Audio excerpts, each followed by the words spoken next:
Everyone, welcome back to the Saturday in Athens GA podcast and the Hammy Show.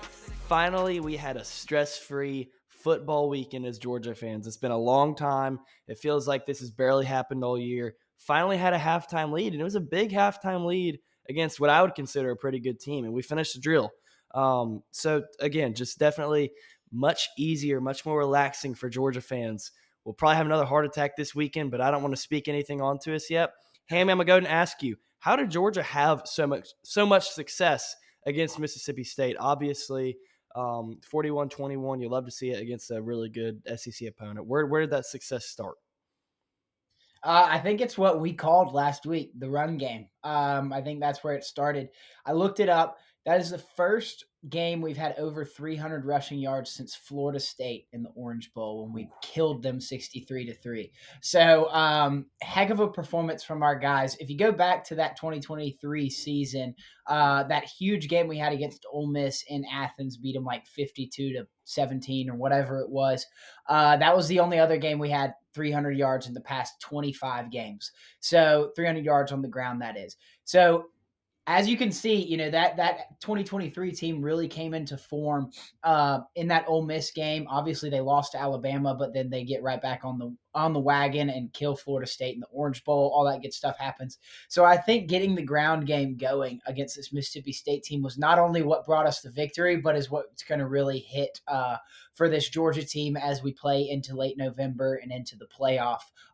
So I think getting that run game, it's peaking at the right time. But I think that was the major point that stuck out to me. I mean, Nate Frazier having some explosive runs throughout the game, 3 runs over, I think, 20 yards. So that's, explosive plays count as anything over 15 yards. But we really haven't seen that bust wide open play until maybe you go back to that Ole Miss game in 2023 when Kendall Milton broke off like a 50-plus yarder. So it's so refreshing, so good to see a running back room get involved and really see the success that they have so deserved. But even in front of them, the offensive line looks like it's clicking as well. So those are the big things that stuck out to me: the offensive line, the run game, and kind of getting that going. You called it with Frazier, talking about he just got to have more patience, and then we're really going to see him kind of break out. I mean, perfect call. I think that's exactly what happened. So, I mean, it looks like the two things that we critiqued him on were patience and holding on to the football. And it looks like he's gotten a lot better with both of those. But one thing you said, peaking at the right time, I think that's such a good theme for both of the teams this weekend. I feel like Arch Manning's kind of figuring it out at the right time. I hope Georgia's figuring out the pass rush and the run game. And the run game has been good all year, but specifically with getting Frazier to reach his full potential, I think we're peaking right there. Again, I think that's just a perfect way to describe this weekend against Texas. What are your initial thoughts on the top 10 SEC matchup in Athens, Georgia on Saturday night? Dude, I'm pumped. Obviously, the last time we had a night game was Bama, and it didn't go our way. But what an atmosphere it was. I don't think anybody can discount that. I don't even think Bama fans would discount that. That was an electric atmosphere in Sanford Stadium. So I'm obviously looking forward to that. But I'm really looking forward to this game not being some scrub matchup. After Texas lost to Florida, they were down against Mississippi State before they came back. It's like, God, this team's going to show up to Athens, limping in there, and this is not going to be near as hyped up as it should be, as it was preseason. But Texas has flipped their season on its head and made a 180 turn and really figured themselves out. I think the biggest strengths that they have figured out through over the course of this year is maybe Arch doesn't have the big, strong arm that we thought he did, where he could launch it 70 yards downfield and it was going to be explosive play after explosive play. Now, Sark figured it out, and he's calling plays to geared toward his quarterback, and that's stinking dunks. Like it's screen routes, it's slant routes, it's anything over the middle of the field, short routes. I looked it up. In the SEC, the number 1 and number 2 ranked quarterbacks with balls passed behind the line of scrimmage, number 1 Gunnar Stockton, number 2 Arch Manning. So we have a very similar offensive scheme, what Sark is calling and what Bobo is calling for Georgia. So it's going to be an interesting matchup, but I think it bodes well for this Georgia team in the sense that you're going against this defense is going against this offense in practice every single day, and it's a very similar offensive scheme. I think much like the running game that peaked and it's finding its peak against Mississippi State. I think our defense woke up and came to life. I think you probably would have seen it all over social media, but they talked about how on the field there was 4 juniors, and then the rest of the 7 were either sophomores or redshirt or true freshmen on the field, which is crazy. So of course you're going to have those kinks, those bumps in the road that you got to work out on your defense. They're going to make young rookie mistakes, like we've seen throughout the course of the year. But you get them in this system, they learn under Glenn Schumann. We're going to get pressure on the quarterback, and we're going to keep moving forward, keep chopping that wood, baby. So I'm really excited about this matchup. It's going to be a brawl. Obviously, Texas comes in with the vengeance factor, which is a little intimidating as a Georgia fan, but I think protecting our house, protecting Sanford Stadium, and going all out, getting an SEC win to close out the SEC regular season for Georgia. It's going to be electric. That's all I can say. I rambled on too much. No, that was perfect. Absolutely a big time opportunity and a big stage. There's nothing like this. College football, top 10 teams in the SEC. It's playoff football. It's probably going to get cold at some point during the game. Like we're getting to that point. It's very exciting. Couple of things that I thought about though with this atmosphere. It was so cool having the light up bands last time. That was a new twist on the night game. I don't know if they're bringing that back. I would hope that they do. I'd assume they do, but I'm not sure. I know that most of our Yeah. fans don't want that second down song back. The da da da. People don't like that. People hate that. But yeah, people don't like. And I thought it was overplayed, definitely. But I thought it was really cool. It's also associated with bad memories, so if they scratch it, I'm not gonna be too upset. But you kind of you mentioned Arch just a little bit, and I've been watching him a little bit throughout the year. And obviously, he didn't look good in that Ohio State game. I think a lot of that has to do with it's his first ever start or first real start. And he's playing on the road week 1 against the number 3 team and now number 1 team in the nation. So I cut him some slack there. But throughout the year, he's gotten a lot of flack for things that may or may not be his fault along the way. Look at his stats, though, in the game logs. He's thrown 300 the last 2 games. Since Florida, I think he's thrown only one interception in 4 or 5 games. But I wanted to ask you, how has Arch Manning progressed throughout the season? I think it goes to what I was saying about kind of figuring out his real game plan, and that's largely credit to Sarkisian. I think he's one of the great offensive minds in all of college football, and what he's learned with his quarterback is Arch is a dual threat. He's got the running ability. It may not be like a Lamar Jackson running ability, but he does have that, and they're incorporating that into the game plan.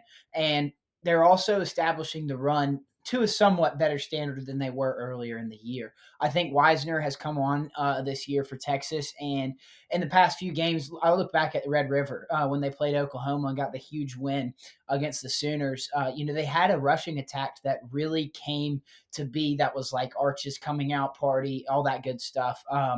And so I think they're establishing the run. They're letting Arch get comfortable, and then they're not making him throw, 20-yard post routes downfield.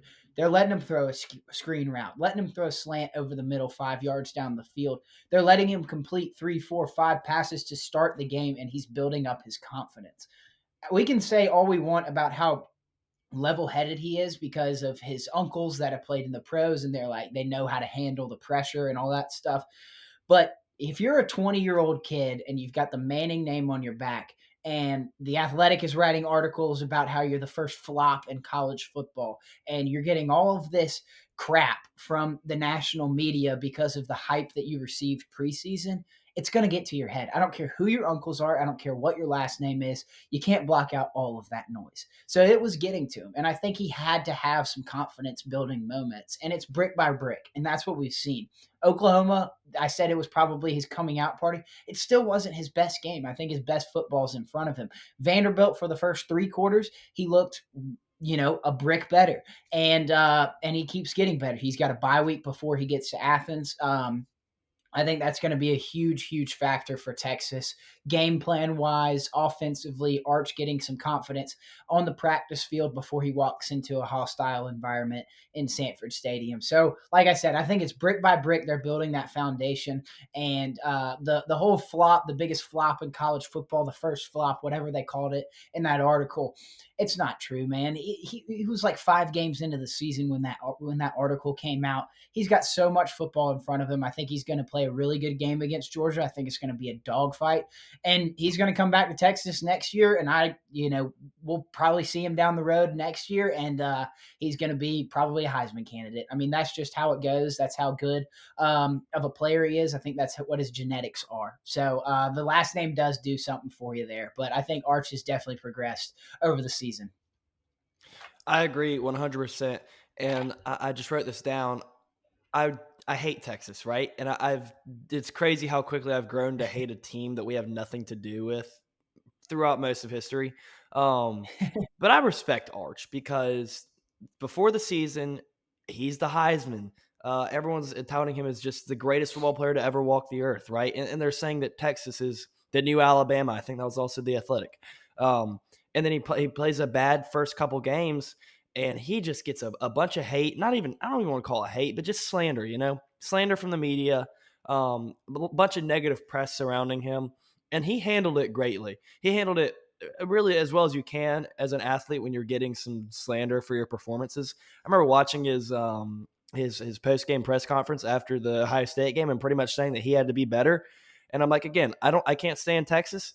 I respect the way he's handled it, and obviously, I think good things have come back to him as far as he's stayed with the process, he's kept working, and he's kind of reaping the benefits of that work and just being a leader. I feel like based off what I've seen. So respect to him though for everything that he's gone through with that. But moving on to Georgia specifically, what are 3 keys for success heading into this football game for Georgia? As we mentioned, the run game is really taking off. We saw a better pass rush last week. And by the way, credit to Glenn Schumann, right? Because we were talking about defense a minute ago from that game. Forgot to add this in. I feel like he called a much more aggressive game. Our defensive line is not great at getting pressure on the quarterback. That's really a fact at this point. I'm not trying to just be angry at our defensive line, but if you watch the games, we really don't get a lot of push. And when we can throw our linebackers in the game in some way, or throw our linebackers into the backfield and get some pressures, that's a beautiful thing. And I think kind of to that note, CJ Allen and Raylan Wilson have improved a lot over the course of the year. And CJ Allen's a great player, obviously, but I think even since the beginning phases of the year, so I had some critiques of him, even though I thought he was good. And the last, I don't know, 4 games to me have been pretty perfect from him, or an A grade. But anyway, moving on past that, what are 3 keys for success for Georgia this Saturday night in Sanford Stadium? So I think I've said it every single week, and that's first establish the run game. So I'll say that just as a given, but I'll give you 3 more. Number one is momentum. Keep the train rolling. What we did against Mississippi State, like we said earlier, I think it's finding our peak. We are peaking at the right time. We are still on the climb. We've got our best football in front of us. But as long as we stay on that upward trajectory and that momentum rolling, I think we can really kind of take over this game and do the whole Georgia anaconda thing of sucking the life out of this team before they can really get going. So I think keeping the train rolling, keeping that momentum on our side, and using the home field advantage to your advantage. I think this crowd is going to be juiced. It's going to be into it. Like, let's see some defensive plays. Let's get to the quarterback. Let's keep the momentum going. So that's key number one, is the momentum. Number two is yards after the catch. I think Zachariah Branch is the most effective yak player in the country. He is one of the most efficient receivers. He's catching the ball behind the line of scrimmage, and he is getting upfield for 10, 12, 15 yards almost every single time. He's impressive.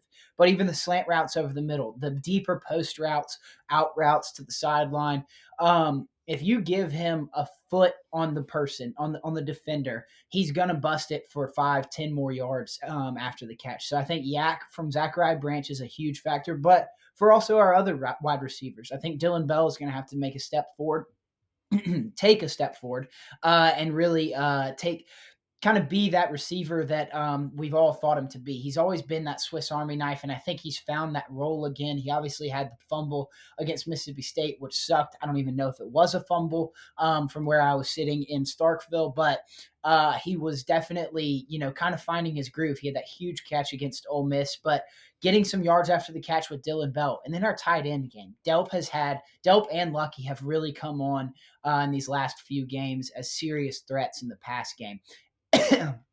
They're getting open downfield, and they're making 50-50 ball catches, but after the catch they're still getting yards. So we got to keep that going, keep the yards after the catch going. And then the third, and I think maybe the most important, is missed tackles. If we are lesser in the missed tackles category on the box score, I think we win this game. Because, like I said earlier, these offensive schemes of Georgia and Texas are very similar. It's a lot of dink and dunk, a lot of screen passes, a lot of short slant routes. If those guys get open, if they have, they're catching the ball 2 yards behind the line of scrimmage and we've got a DB cushioned 10 yards off the ball, they can make a move once you get to the open field and it's a one-on-one defender versus offense versus receiver. So, like, you have to kind of get your feet set and make those tackles on the slant routes over the middle. Our linebackers have to protect that area of the field. I know we're going to bring pressure on Arch. We're going to try and get to the quarterback, but we cannot leave the middle of that field open. We have to. Even if they get the ball in the air, even if they catch it, we've got to get them to the ground immediately. So I think if we are in the lesser category of that missed tackles stat line on the box score, I think this game could go well in Georgia's favor. Absolutely. I love how you mentioned momentum because it's something I've kind of gone back to a good bit. That Georgia defense needs one stop every single week, and then they figure it out. It feels like, right? Again, like I mentioned this last week or the week before, but like Ole Miss, you get the stop, shut them down. Bama, same way. Tennessee, same way for almost a full half of football. So I think that's a really important note there. I love how Noah Thomas has taken a step up these last 2 weeks with the absence of Colby Young, who – I really miss watching. I really do. He's such a fun player to watch. I mean, he was great in every single facet of the game, and I think Noah Thomas has very similar potential to him. I loved the. I mean, it's a 64-yard touchdown from your true wideout. So, and it was not like a. Yeah. I don't know. It wasn't busted. I mean, I guess it kind of was. I mean, he's fast, right? He made a very athletic football play, a very impressive football play. Dylan Bell has been so underrated for so long. It's been awesome to see when he breaks out this year. He did it against Kentucky. He had quite a few awesome plays against Ole Miss. He had that long catch on the final drive that really helped us get into field goal range and get a more comfortable lead before the defense went and did their thing. And then obviously, as you mentioned, Zach Branch. I know I mentioned this last week. He does not drop a pass when he's about to just for sure get popped by a safety. Fearless in that regard. Yeah. He'll go up and catch a pass, and he'll just. I mean, you saw it against Bama too. I think it was Bama. You've seen it against Florida, and I'm pretty sure one other team. But he'll catch it. He'll get absolutely obliterated, and anyone else, I'm like, oh no way, he just caught that, and he holds onto the ball. And that's such an underrated facet of his game because I mean, yes, his speed is incredible. Yes, he's a very good route runner, but like how consistent he has been on third downs, like he's a great weapon. On the flip side, what does Texas have to do to come out of Athens with an upset W on Saturday? I think their defense is a stout defense. I think going into the year, they were probably hyped up to be the number one defense in the country. They've kind of taken a step back, and maybe they're not the top defense in the country, but I still think they're one of the best in the SEC. I think they're still probably top 20, maybe 15, maybe even 10 defense. And where that helps them is in the run game. Because, like we talked about, we are peaking at the right time. We're getting that run game going. Nate and Chauncey, that two-headed monster in the backfield, is a lot to handle for any defense. I don't care if you're Ohio State or if you're Rice. Like, we have a really good running attack now, and we saw it against Mississippi State. But Texas is a good run defense. I think their D-line and their linebackers, that front seven unit, is a stout group, and I think they can shut down the run. It's just how soon can they get it? It's much like Georgia in the sense that it takes one play, one drive to get the stop, and then it clicks. is that like the question for Texas? Do Nate and Chauncey kind of get the momentum? Do they start getting going? And then you look up and it's the third quarter. They've got 180 rushing yards on this defense, and you have your hands up because you're down 13 and you're down two possessions and you don't know what to do. So it's how soon this Texas defense can get us figured out in the run game. If they get us figured out in the first quarter, even in the first half, while the game could potentially still be close, then I think Texas can sneak in and have a heck of a second half. But the next thing is also similar to Georgia in the sense that Texas really hasn't played a full four-quarter start to finish till the fat lady sings hard knocking just SEC football game with a win. Now, Georgia hadn't either until Mississippi State. And really, for the Mississippi State game, you could say we still only played three quarters because we didn't score a touchdown in that first quarter. Mississippi State drove right down the field, but we got that fumble right at the end of the first quarter. So I'd give us about 3.5 quarters, maybe, of a full game that we played against Mississippi State. But Texas really hadn't done it either. That Vandy win, which was probably their statement win of the season, Vandy came all the way back and they forced it to be a one possession game late in the fourth quarter. Vandy really took over that fourth quarter. They owned the fourth. So if Texas plays a complete game from start to finish, it sounds like the stupidest just layup kind of key to this game. But if Texas plays a full four-quarter game, Arch is clicking enough, their run game is clicking enough, and their defense stands strong, ends this run game for Georgia, then I think Texas can really win this game. I think it's a totally valid key. Like, obviously, there are things we can measure in football. How many yards is this team getting per game? What are they ranked defensively? What's their scoring defense look like? All these things to say, teams have a chemistry makeup, and Georgia's like that team where it's like you have to play four quarters to beat Georgia. They may not be the best offense or the best defense or Right. whatever, but one thing they have that doesn't go on the stat sheet is they have connection, physicality, composure, and they don't quit. Right. So that's what makes Georgia so tough to play. On your point about the Mississippi State game, I've kind of thought about it a little bit, and it's hard to word this, but I think it was a complete game or fairly complete game, but it's still not our best game. Like, we still allowed 21 points, even though one of those was against the second and third string. Still allowed 21 points. You still turned the ball over at a point. You still had to settle for field goals on some drives where you probably could have gone and scored a touchdown, right? So it's a matter of Georgia. I believe we're figuring it out, sort of, as of the last couple weeks. We still got a long ways to go, and we still haven't played our fully best game. Like, Georgia's best game, I take against anyone in the country. Part of that's probably bias, and I know people will say that, but the other part of that, it is so much of it is the mentality. And I think if you look at talent as well, Georgia has just as much or more talent than anybody, and they've got a culture that no one can match. So that's why I like Georgia's odds so much here on out through the rest of the season. Not saying we're going to win the national championship. I'm just saying I like our outlook at this point. And of course, we've already mentioned the SEC championship and all that stuff. We'll get more into that next week. And then the other part I wanted to mention about that was if we go into halftime close or tied with a team, I love our chances because we make incredible second half adjustments. And I think Kirby Smart and his staff deserve a lot of credit for that. A lot of times Georgia will come out that second half, regardless of how the first half ends, just looking like a completely different team.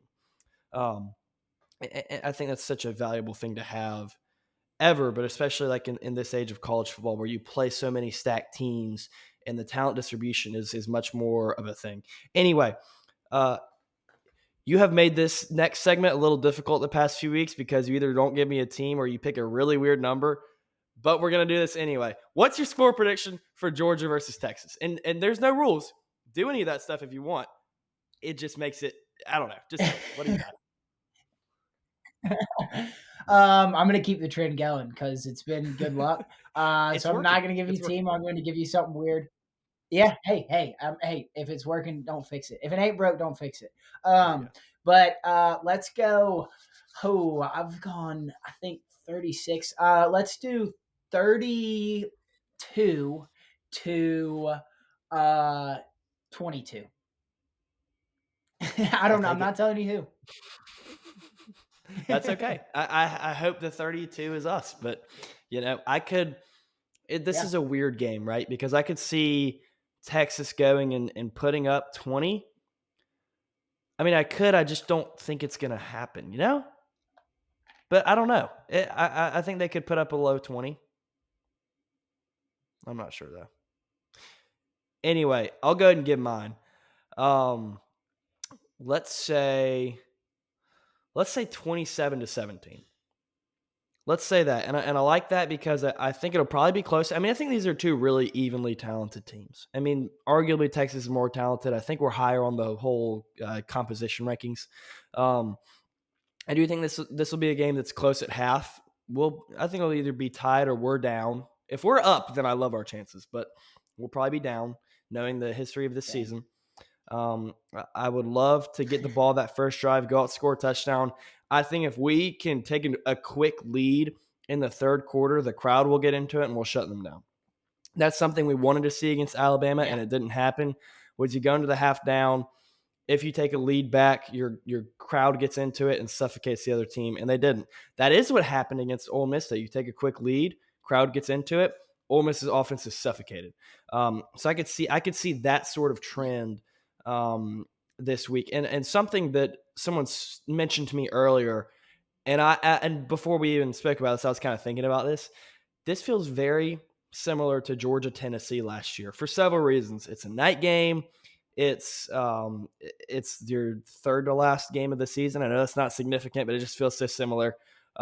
You're playing for huge playoff and SEC implications, and you're playing a team that wears a horrible shade of orange. So there's a lot of consistencies between last year's matchup and this year's matchup.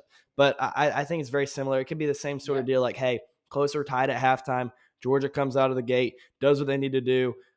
Crowd makes it hell for the other team, and the Dogs win. I love that storyline, and I'm going to stick with it. So 27-17, I've kind of been around that 10-point range. I think the spread's 6.5 last I saw. So, and so, I mean, that'd be Georgia covering. I think somewhere from 7 to 10 is probably a good realistic range for a score prediction. But hey, we're similar as far as how much we're winning by. So, or you don't even know who you picked, Yeah, but well, exactly. hopefully it'll be Georgia next week. Yeah. But anyway, Hammy, thank you for Yep. coming on the show as always. Go Dogs! Let's go get a win against Texas for the third straight time.